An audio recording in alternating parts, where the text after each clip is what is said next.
Luis habla del Tao Sí, en este libro y me resultó muy interesante el hecho de que él recurra a ese término que es un metatérmino, entiendo, porque está más allá de lo comprensible, no pertenece a ninguna especie, a ningún género, es algo así como el orden increado, el orden natural, sí, lo prudente, lo inefable, la medida de todas las cosas, sí. ¿no? Un orden indestructible que no es humano, ¿no? No es creación del hombre, sino que el hombre se encuentra como sumergido, inmerso en ese Tao, Sí. ¿no? Y que, En ese, pero que es un orden que el hombre, sí. Y que en el cual el hombre se debe desarrollar porque, de acuerdo al Tao. porque todo el universo se mueve de acuerdo al Tao. En las culturas politeístas, hasta los propios dioses están sometidos Se al Tao. someten No al lo pueden Tao. cambiar. Claro, En la Ilíada, cuando Zeus quiere ver la suerte de un hombre, lo pone en la balanza sería como, digamos, traducido a la balanza del Tao, la balanza del destino. Porque ni el propio Zeus puede modificar el destino. Él no está sujeto al destino, ¿no? los dioses se someten al Tao. Se someten Claro, al Tao, esa es la sí. gran, digamos, diferencia sustancial con el cristianismo, cristianismo. donde Dios es persona, es personal, entonces Él puede Exactamente. perdonar, ¿no? Pero, Pero digamos, pero eso no implica que no exista un orden increado Sí, y creado por Dios y que al cual debemos someternos porque aparte es bueno, exactamente. Es el secreto no es para malo, el florecimiento humano. ¿no? Sí. Algunas veces A ver, parece que es muy simple. Si uno sigue las instrucciones del fabricante, las cosas duran. claro, vendría a ser Sí, algo así. es Sí. algo así. Si uno sabe, digamos, el fin del hombre, para qué fue creado, y sigue las instrucciones del fabricante, ¿no? Cómo hay que cuidar de ese auto, de esa licuadora, Sí, de sí, esa sí. bicicleta, la bicicleta va a andar bien. Si yo al auto le pongo azúcar en vez de nafta, a la bicicleta la dejo, la entierro bajo tierra y la dejo que llueva, que se pudra, Claro. bueno, se va a pudrir, digamos. ¿Por qué? Pero la pregunta es ¿por qué Sí. Luis, siendo quien Cristiano, era, sí. no cristiano y aparte anglosajón, Sí. digamos, De occidental. recurrió a un término taoísta, ¿no? Sí. Esta religión muy interesante, Sí. pero que geográficamente y culturalmente pertenece a la civilización del Lejano Oriente, entiendo, Sí. China, Sí. por ahí, Sí. Lao Tse, etcétera, Exactamente, ¿no? Lao Tse es digamos, el proponente, el que deja por escrito esta filosofía del Tao, ¿no? Claro, pero no es que él crea ese término, No, no, sino por que supuesto. él se Él lo- considera lo- como un servidor del Tao. Exactamente. ¿Qué es el Tao para Lao Tse? Esto mismo que hablábamos, ¿no? Del orden increado. O sea, en las culturas orientales es muy fuerte el lado místico o esotérico, ¿no? Como esa transmisión de lo que no se puede decir, pero digamos... Que se percibe, Se percibe, sí, pero no se puede explicar. no se puede conceptualizar, Exactamente. claro, sí, sí. Uno piensa en las películas de Kung Fu, ¿no? ¿Cómo enseña el maestro de Kung Fu? No va y le dice al chico, quédate acá hasta que pase tal cosa. No, qué sé yo, lo ponen a meditar y le dice, cuando estés listo vos lo vas a saber, ¿no? O como esa cosa bien así de película de Kung Fu, No, porque está si no, bien. a nosotros nos muestra cómo esa idea de, digamos, si uno no se lo apropia, digamos, propiamente no te lo pueden explicar, ¿no? Sí, son más contemplativos Más también contemplativos, ellos, sí. nosotros somos más racionales. Exactamente. Ellos observan la armonía de la naturaleza y ven que esa armonía en el hombre también encuentra su reflejo, etcétera. En cambio nosotros somos tremendamente racionales. Sí. Hay un libro de Kant cuyo nombre me parece espantoso, dice, la religión, ¿cómo era? Dentro de los límites de la mera razón. Dentro de los límites, me parece una profanación. Sí. Yo creo que ese día Kant estaba con un ataque de hígado, o la mujer, no sé si era casado Kant, No. lo habrá echado de la casa, qué sé yo. No, ese fue ¿Cómo el se escribió un libro? La religión dentro de los límites, Límites, sí. ¿entendés? Como decir, el fútbol dentro de los límites de la jardinería. No tiene nada que ver, ¿entendés? Es un disparate. Sí. Bueno, ese es el libro por el que le sacaron la licencia para enseñar teología. Bueno, gracias a Dios. Está bien. Algo. Pero bueno, volviendo un poco al tema En del cambio- Tao. ¿Por qué Luis usa esta palabra Sí. Tao? ¿Por qué Luis en el Club Socrático era no solamente la única voz cristiana, una de las pocas voces cristianas, sino a veces la única voz, digamos, de una perspectiva religiosa. Y él lo que quiere, digamos, proponer, o lo que quiere lograr con ese uso, es acercarse a un, digamos, a un público que es crítico o ajeno al cristianismo, y que incluso puede llegar a ser crítico o ajeno a casi toda tradición religiosa, ¿no? Una crítica que muchas veces se hace, que yo mismo hice en su momento, a que, digamos, esta idea de lo natural es solamente propia del cristianismo, ¿no? Entonces, él va a otra cultura, lo más ajena a la cultura occidental que puede lograr, para rescatar justamente que no son solamente Platón, Aristóteles y los filósofos de Occidente, ni, digamos, ni los filósofos cristianos después, Santo Tomás, San Agustín, los que piensan esto, sino que hay otras culturas, las grandes culturas de la tradición humanidad, universal. exactamente, Claro. que tienen esa misma noción de que existe, digamos, una ley natural, o sea, una naturaleza de las cosas y de los hombres, y que el hombre, digamos, tiene que aprender a adecuarse a esa ley y no viceversa. Sí, yo creo que Luis, junto con tantos otros, cree en cierta tradición universal de la humanidad. Sí. Que por ejemplo, la ley de oro de la ética, ¿no? Sí. No hagas a los demás lo que no quieres que te hagan a ti. Sí. Si vos la buscas, y de hecho está explícitamente formulada en textos del hinduismo, del budismo, del judaísmo, del islam, del cristianismo, del taoísmo, hasta el pobre de Kant lo dice, ¿no? Sí. No hagas a los demás lo que no quieres que te hagan a ti. O sea, es algo universal, Sí. esa ley. Sí. Y eso pertenece al Tao, Exactamente. ¿no? Sí. Y tantas otras leyes Sí. morales que pertenecen al Tao. Y que el hombre debe Aprender sí. amarlas. Exactamente. Amarlas, porque son, como vos decís, esta forma de vivir bien. Porque son la clave de su felicidad. La clave de la Ignorarlas felicidad. va a llevar hacia, digamos, hacia el fondo, a vivir una vida menos que humana, una vida Sí, triste. miserable, Sí, claro. miserable. Sí. Yo me hacía acordar este libro, Esa horrible fortaleza, que es un muy buen compañero de la abolición del hombre, porque es en forma literaria, en forma de novela, un poco esta misma idea, ¿no? Y en esta horrible fortaleza tenemos, los protagonistas es un matrimonio, Mark y Jane, que los dos, sin darse cuenta, se ven inmersos en una pelea, digamos, entre ángeles y demonios por el destino de la humanidad. Y, digamos, los totalitarios están, por supuesto, en el club de los ángeles, en el club de los demonios, perdón. Sí.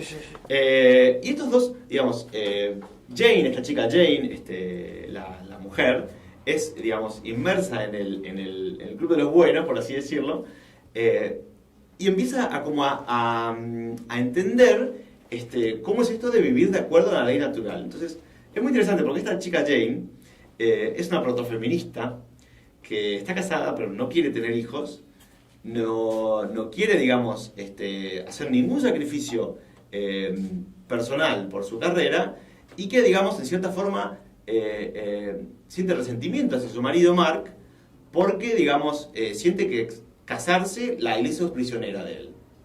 Sí. Y es, digamos, es ayudada por un grupo, entre ellos Ransom, que es el protagonista de dos libros anteriores y que en esta novela aparece medio de costado, por eso se puede leer perfectamente por su cuenta.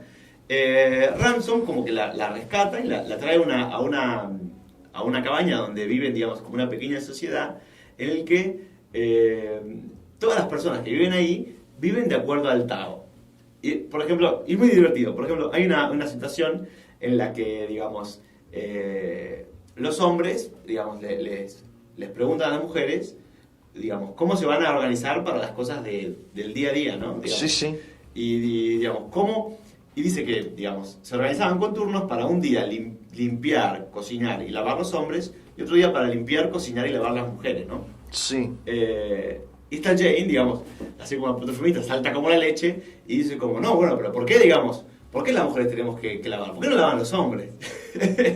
y la señora Dimple, que es como el prototipo de la feminidad, digamos, en ese lugar, le dice como, no, bueno, porque, digamos, los hombres limpian de una manera, nosotros limpiamos de otra. Pero, digamos, si le dejamos solamente a los hombres limpiar, van a limpiar como limpian los hombres, que es, digamos, mucho por arriba y poco por abajo. Tal cual. Y vamos a limpiar como limpiamos las mujeres, que viene al fondo, viene al coso.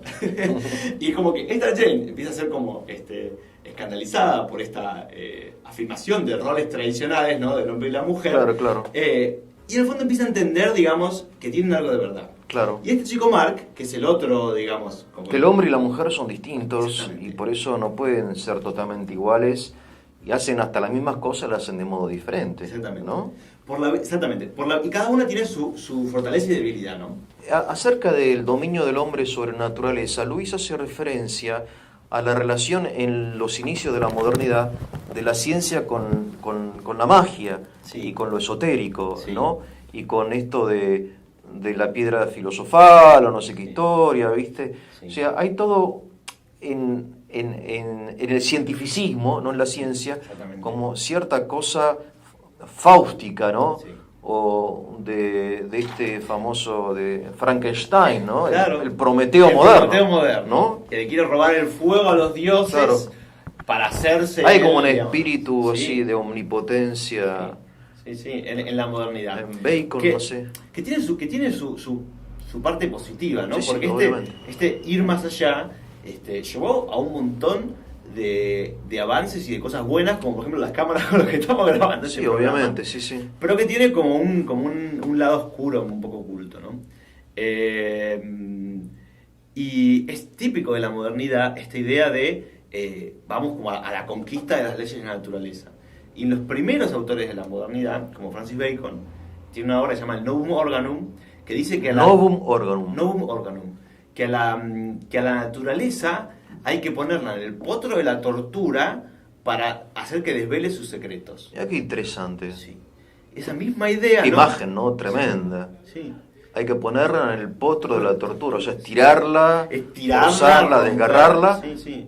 Para... Pensando en los científicos que hacen, digamos, del siglo XIX, que hacían vivisecciones, ¿no?, de animales vivos para ver qué tenía, porque claro, en el nombre de la ciencia, digamos, todo está permitido, ¿no? Sí, sí, es una pasión por el conocimiento, pero por el conocimiento instrumental. Del poder, sí. Claro, porque Luis te diría que el científico y el sacerdote están muy unidos en su amor por la ciencia y por, digamos, la religión. Solamente al verdadero científico y al verdadero sacerdote, solamente con la contemplación del objeto amado, ¿no?, de Dios, de la verdad, para el científico en serio, ya están contentos.